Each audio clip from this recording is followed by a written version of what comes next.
imamo danes vprašanje.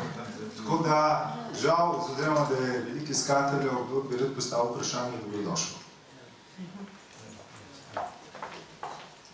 Vse malo kaj smo že povedali med vrsticami. Hvala, jaz sem Mladen Rajšek. Poznam dobro tudi oba sogovorca. Moje vprašanje se pa glasi. Moj dober prijatelj je bil Ivan Križnik, oziroma Franček Križnik. Kar me obiskal v Mariboru, sva diskutirala o družbi. Kot se ve, je Franček Križnik izgubil življenje v neki prometni nesreči, ki še do danes ni raziskana. Kot se ve, so očitali Frančku Križniku, da je baje na smrtni postelji spovedal tovariša Tita, bom rekel.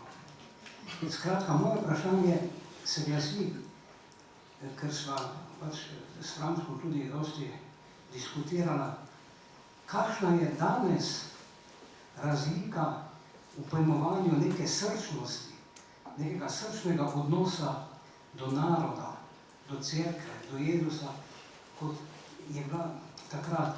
Kajti takrat se nismo trkali po prsih, kot se danes trkajo nekateri takšni katoliki so ali pa kakšni zavedni pripadniki cerkve so, temveč smo pač delali, tako kot se rekel, včasih tudi po svoje. Skratka, kakšna je ta razlika v nekem moralnem, etičnem smislu, ki zavezuje človeka ne samo k cerkvi, ampak tudi k slovenskemu narodu?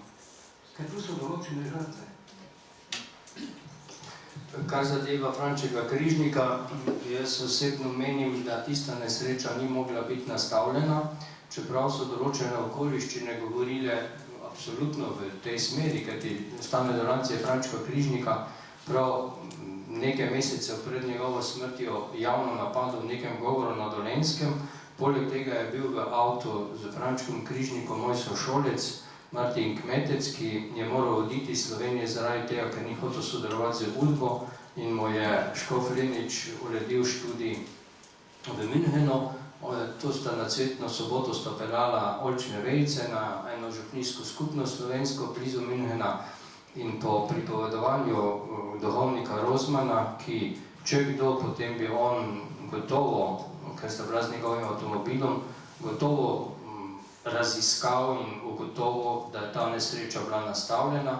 Torej po njegovem mnenju in po njegovem stališču je to bilo nemogoče, zato ker je z nasprotne strani avtoceste preletel čez planke kombi in v tistem kombiju bil oče 3 otrok in on dva sta čelno trčila v ta kombi in sta bila seveda oba na mestu mrtva.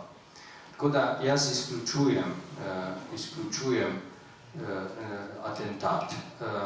Zdaj, kar se pa tiče stanja duha, ja, v 80. in 90. letih sem jaz stanje duha tudi sam doživljal v Sloveniji kot neko res pravo duhovno vrednostno pomlad. Medtem ko zdaj doživljam stanje duha kot dekadenco. In ta dekadenca je praktično prisotna na vseh ravneh. Tisto, ker zdaj nimamo veliko časa o tem razpravljati, kar se meni zdi, je nekako bi postavil to tezo. Mi smo znani kot samomorilni narod in smo autodestruktivni.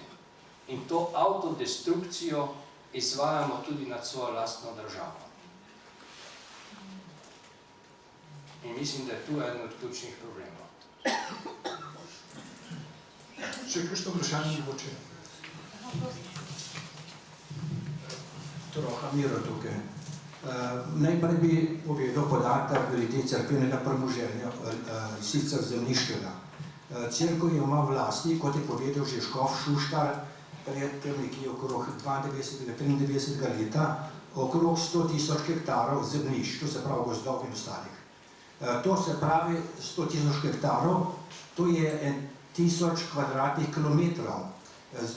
Slovenija ima skupaj okrog 20 000 kvadratnih kilometrov, torej ima okrog 1/20 slovenske zemlje v lasti Rimokatoliška cerkev.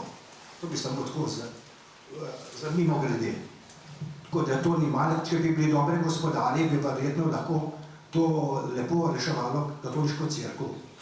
Zdaj, a je ta podatek točen ali Točen, ne? Jaz je. tega ne morem vzeti na